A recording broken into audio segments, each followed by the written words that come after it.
ఓం వసుదేవసుతం దేవం కంసచాణూరమర్దనం దేవకి పరమానందం కృష్ణం వందే జగద్గురుం.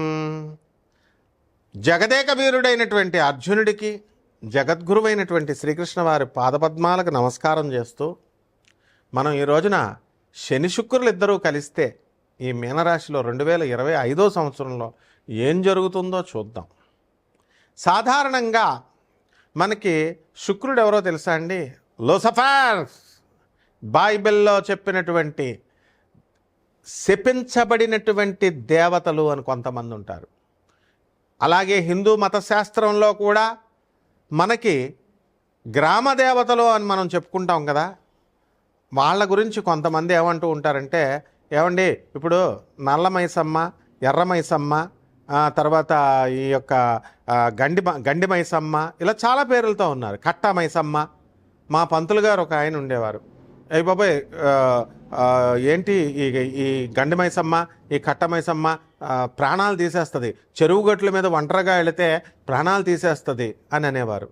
అటువంటి పోలేరమ్మనే మన వీరబ్రహ్మేంద్ర స్వాముల వారు గురుదేవులు ఆయన చుట్టకు నిప్పపట్రా అంటే అక్కడ ఉన్నటువంటి ప్రజలందరూ చూస్తుండగా చుట్టకు పట్టుకొస్తుంది. దెబ్బతో దెమ్మ తిరిగిపోద్ది అక్కడ ఉన్నటువంటి జనానందరికీ. అంటే గ్రామ దేవతలను అలా అంటాం కదా. అలాగే మన బైబిల్లో కూడా వీటిలన్నిటిలో కూడా లూసిఫర్ అంటే ప్రభువు ఏం చేశాడంటే, దేవుడు ఏం చేశాడండి, ఆయన ఒక సృష్టి చేశాడు. ప్రధాన చీఫ్ పిఏ లాగా లూసిఫర్ని. అరే నువ్వు వెళ్ళి పరిపాలిస్తున్నాడు. మరి ఆయన ఏమన్నాడు, వెళ్ళి నన్ను పొగడకుండా ప్రభువుని ఎందుకు పొగడడం, దేవుణ్ణి ఎందుకు పొగడడం అని చెప్పేసి ఆయన ఏం చేస్తాడు, ప్రభువుని పొగడకుండా ఆయన తనను తాను పొగుడుకుంటూ ఉంటాడనమాట. అతనే అప్పుడు ప్రభు కోపం వస్తుంది. తనను పొగడమని తన్నే దేవుడిగా డిక్లేర్ చేసుకుంటాడు ఈ లూసిఫర్. అప్పుడు ప్రభు శపించి, నువ్వు శపించబడినటువంటి దేవతలనే వాటిల్నే ఏమంటామంటే భోగలాలస దేవతలు అంటాం. యక్షులు, కిన్నర్లు, కింపురుషులు ఇలా ఉన్నారు కదా. అలాంటి కేటగిరీలో ఈ లూసిఫర్ అనేటటువంటి వాడు సాతాన్ అంటాం. మన హిందూ ధర్మశాస్త్రంలో కలిపురుషుడు అంటాం. అతనే శుక్రాచార్యుడు. అంటే శుక్రాచార్యుడు ఏం చేశాడంటే భోగలాలసత్వం, రాక్షసులకు గురువయ్యాడు. శుక్రాచార్యుడు తత్వంలో 2 రకాలు ఉంటాయండి. శుక్రుడుగా ఆయన రాక్షసులకు గురుత్వాన్ని వహించినప్పుడు ఆయన ఆచార్యుడిగా ఉంటాడు, ఒక ప్రొఫెసర్గా మంచి చెప్తాడు. అలాగే శపించబడినప్పుడు అతను సాక్షాత్తు శ్రీ మహావిష్ణువు తన తల్లిని చంపాడు అనేటటువంటి అక్కస్సుతో శ్రీ మహావిష్ణువు మీద ద్వేషంతో భక్తి మార్గంలో ఉన్నటువంటి వాళ్ళందరినీ కూడా భోగలాలసత్వం వైపు లాగేస్తాడు. ఇల్లు విప్పిస్తాడు, మందు కొట్టిస్తాడు, ఇక రకరకాల పిల్లలు, ఇల్లు, గృహాలు, ఇలా రకరకాలుగా మనల్ని ఈ భూమి మీదే ఉండేటటువంటి సంపదలనిచ్చి ఇక్కడిక్కడే భ్రమింపజేస్తూ ఇక్కడే ఉంచేస్తాడు. ఆ శుక్ర మాయ నుంచి తప్పించుకున్నటువంటి వాడు రాధమ్మ తల్లే ఆయన మాయలో పడిపోతే సాక్షాత్తు శ్రీకృష్ణ పరమాత్మ రక్షిస్తాడు. ఆ రాధమ్మ తల్లి జాగృతమైన మరుక్షణం శుక్రాచార్యుడి యొక్క మాయను విచ్ఛిన్నం చేసింది. అంత పవర్ఫుల్ శుక్రాచార్యుడు. మరి ఇక శని ఎవరో తెలుసా అండి? అటానమస్ ప్లానెట్, స్వయం ప్రతిపత్తి కలిగినటువంటి ఒక అటానమస్ యూనివర్సిటీ లాంటిది. ఆయన బ్రహ్మ విష్ణు మహేశ్వరుల్నే ఎదిరించి పారేస్తాడు. విష్ణుమూర్తి ఈ శనీశ్వరుడి యొక్క కాలు విరగ్గొట్టేస్తాడు. అలాగే మరి అహంకారపూరితుడై యుద్ధం చేసినప్పుడు, అంటే తాను ఎవరికి రిపోర్టింగ్ ఇవ్వాల్సినటువంటి అవసరం లేదు. ఇప్పుడు శనీశ్వరుడు మిమ్మల్ని కోటీశ్వరులు చేయాలన్నాడు అనుకోండి, చేసి పడేస్తాడు అంతే. విష్ణువుని కన్సల్ట్ చేయాలా, బ్రహ్మను కన్సల్ట్ చేయాలా, ఏమన్నా తొక్కి పడేయాలనుకోండి మిమ్మల్ని, సాక్షాత్తు శివుడు అడ్డొచ్చినా సరే తొక్కి పడేస్తాడు మిమ్మల్ని. ఎందుకంటే ఆయన శివస్వరూపం, శివుడి అవతారమే శనీశ్వరుడు. కాబట్టి ఈ యొక్క శనీశ్వరుడికి స్వయం ప్రతిపత్తి ఎలాగైతే ఉందో, రావణ బ్రహ్మ వాడంటే అందరికీ పాస్ పడిపోద్ది. మరి అటువంటి రావణాసురుడు నవగ్రహాలన్నింటినీ బంధించి ఈ గడుల్లో కూర్చోబెట్టి ఏ స్థానంలో అయితే శని ఉంటాడో ఆ స్థానంలో ఆయుర్దాయం తన కొడుకు పుట్టబోయేటటువంటి ఇంద్రజిత్తుకి పూర్ణాయుర్దాయం, పూర్ణైశ్వర్యము, 10 మంది పెళ్ళాలు, ఈ రకంగా 10 కార్లు, ఇలా ఎవడైతే కోరుకుంటాడో ఆ విధంగా సకల సంపత్తిని ఇచ్చినప్పుడు ఏం జరిగిందో తెలుసా? శనీశ్వరుడు పక్కగళ్ళలోకి వచ్చేస్తాడు. ఏంట్రా ఇటువంటి నువ్వే దుర్మార్గుడివి తండ్రి, రావణాసురుడివి, నీకు మళ్ళీ పుట్టబోయే కొడుకు అంతకంటే వెధవ, కాబట్టి మీకు ఆయుర్దాయాన్ని ఇవ్వాలా అని చెప్పి పక్కగళ్ళలోకి వచ్చేస్తాడు. ఎప్పుడైతే పక్కగళ్ళలోకి వచ్చాడో ఆయుర్దాయం క్షీణించబడింది, వాడికి మరణిస్తాడు. అంటే శని చేయదలుచుకుంటే అలా చేస్తాడు. ఆ తర్వాత పీడించేటప్పుడు బ్రహ్మని, తర్వాత ఈ యొక్క ఎవరు మన శివుణ్ణి మర్రి చెట్లో పడుకోబెట్టేస్తాడు. బ్రహ్మదేవుణ్ణి అవమానింపజేస్తాడు ఒక్క లిప్తపాటు క్షణం పాటు.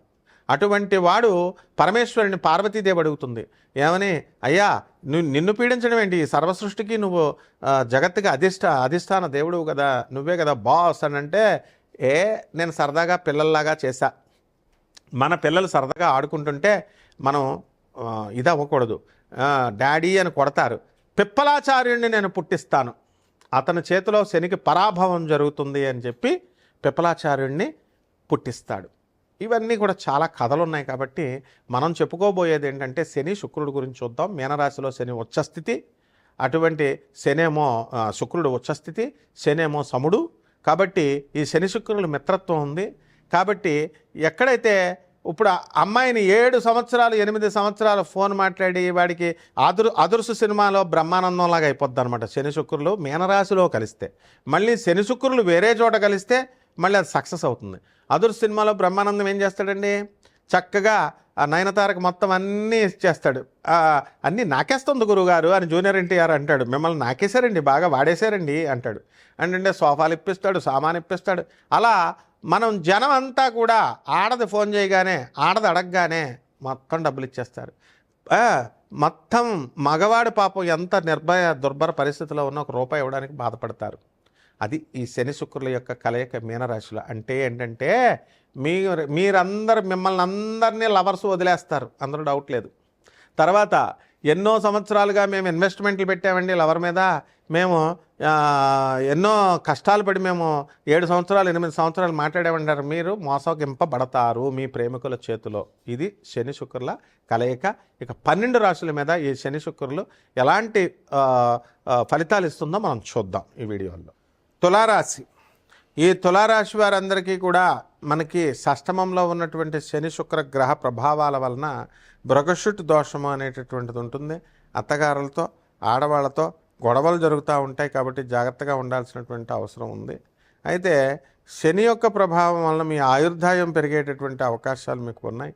పనులన్నీ కూడా కాస్త మందకొడిగా అయినప్పటికీ కూడా పట్టుదలతో మీరు మీ పనులన్నీ కూడా పూర్తి చేసుకోవడం అనేటటువంటివి జరుగుతాయి. మరి మే 29వ తేదీ వరకు కూడా మరి ఈ యొక్క కేతుగ్రహము అనేటటువంటిది కొన్ని పంచాంగాల్లో మే 18 అని ఉంది. మరి ఆ మే 18 వరకు కూడా మీకు కేతువు కన్యారాశిలో ఉన్నంత కాలం కూడా మీకు ఏమవుతుందంటే కాస్త చాదస్తంగా ఉండడం అనేటటువంటివి జరుగుతాయి. ఆ తర్వాత మే 18 తర్వాత లాభంలో ఉన్నటువంటి కేతుగ్రహ ప్రభావం వలన విదేశాలకు సంబంధించినటువంటి పనులన్నీ కూడా చకాచకా మీకు పూర్తవుతాయి. ఎక్స్పోర్ట్స్ ఇంపోర్ట్స్ బిజినెస్లన్నీ కూడా మీరు బ్రహ్మాండంగా పూర్తి చేయడం అనేటటువంటివి జరుగుతాయి. కాబట్టి మీకు ఈ యొక్క విద్యార్థులు మరి ఫారెన్ వెళ్ళి చదువుకోవాలండి అని అనుకునేటటువంటి వాళ్ళంతా కూడా మీకు ఫారెన్ వెళ్ళే అవకాశాలు మీకు వస్తాయి. రాజ్యస్థానంలో కుజుడు మరి మీకు నేచపట్టి ఉన్నాడు. దానివల్ల మీకు వృత్తిలో కాస్త చిన్న చిన్న ప్రాబ్లమ్స్ రావడానికి అవకాశాలు ఉంటాయి, కానీ మీకు జాబ్ ఇన్సెక్యూరిటీ ఏమీ లేదు. మీ ఉద్యోగం ఎక్కడికి కూడా పోదు, భద్రంగా ఉంటుంది. కాకపోతే ఈ యొక్క తులారాశి వారికి కొంతమందికి కుక్కలు కరవడానికి అవకాశాలు ఉన్నాయి, యాక్సిడెంట్లు అవ్వడానికి అవకాశాలు ఉన్నాయి. కాబట్టి నేచపట్టినటువంటి కుజగ్రహ ప్రభావం నుంచి మీరు తప్పించుకోవాలి. అదేవిధంగా ఈ యొక్క తులారాశి వారికి మరి ఫ్యామిలీ సంబంధించినటువంటి ఈ యొక్క వ్యవహారాల్లో ఎక్కువ కాన్సన్ట్రేషన్ చూపిస్తారు. పబ్బులు, రెస్టారెంట్లు అంటూ మీరు విందు వినోద కార్యక్రమాలతో అసలే మే నెల ఇప్పుడు సెలవులు, పిల్లలతో ఫ్యామిలీలతో బంధువుల ఇళ్ళకి వెళ్ళి ఎంజాయ్మెంట్ చేయడం అనేటటువంటిది జరుగుతుంది. కాబట్టి ఈ అప్పుల బాధల్లో ఉన్నటువంటి వాళ్ళ అప్పుల గురించి మర్చిపోతారు. కొత్తగా అప్పులు చేసి చక్కగా మే 14 వరకు మీరు ఊరులు తిరుగుతారు. మే 14 తర్వాత మీకు భాగ్యస్థానంలోకి వచ్చినటువంటి గురుగ్రహ ప్రభావం వలన మీరు అప్పులన్నీ కూడా తీర్చేయగలుగుతారు, అదృష్టం కలిసి వస్తుంది. ఇక మిగతావన్నీ కూడా మనం స్టెప్ బై స్టెప్ మనం నెక్స్ట్ వీడియోల్లో మనం తెలుసుకుందాం. Keep watching. మరి పరిహారాల దగ్గరికి వచ్చేసరికి ఏం చేయాలండి, మనం గురుగ్రహం బాగుండలేదు, మే 14 వరకు గురు జపం చేసుకోవాలా, గురు స్తోత్రాలు చదువుకోవాలా, గురువుకి కిలోంపావు శనగల్ని పసుపు రంగు వస్త్రాలనిచ్చి పేద బ్రాహ్మణులకి మనము గురువారం నాడు దానం చేసుకోవాలా. 3,000 రూపాయలు వాళ్ళకి దక్షిణ ఇచ్చుకోవాలి. అంతేగాని పేదవాళ్ళకి ఇవ్వండి దానాలు ఎక్కువగా. కపట బ్రాహ్మణ, కపట జ్యోతిష్కుల, కపట మంత్రగాళ్ళకి అసలు ఇవ్వకూడదు అనమాట. మరి లక్షల రూపాయలు పెట్టి మేము హోమాలు చేయించుకుంటామండి, ఇలాంటివి మాకేం ఫలితం లేదంటే మీరు ఇచ్చింది, మీరు చేయించుకున్నది వెధవల దగ్గర చేయించుకున్నారు, మీరు చేయించుకున్న వాళ్ళు కూడా నెంబర్ 1 వెధవలు అనమాట. ఏం చదువుకోలేదా మీకు? కామన్ సెన్స్ లేదా? పేదవాడెవడు, మంచోడెవడు, లేకపోతే చదువుకున్న పండితుడెవడు, చదువుకున్నాడు ఎవడు తెలియదా మీకు?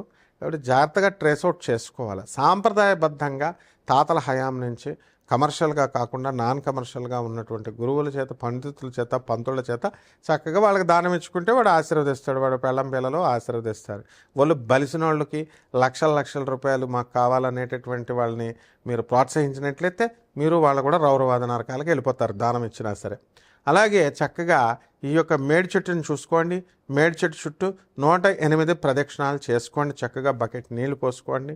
108 ప్రదక్షిణాలు గురువారం నాడు చేసుకోండి. ఈ విధంగా డైలీ మిగతా రోజుల్లో ఏదో ఒక నియమం పెట్టుకొని 5 సార్లు, 11 సార్లు, 21 సార్లు మీరు అలా చేసుకుంటూ ఉండండి. అప్పుడు బ్రహ్మాండంగా మీ యొక్క అదృష్టం అనేటటువంటిది కలిసి వస్తుంది. శుభమస్తు.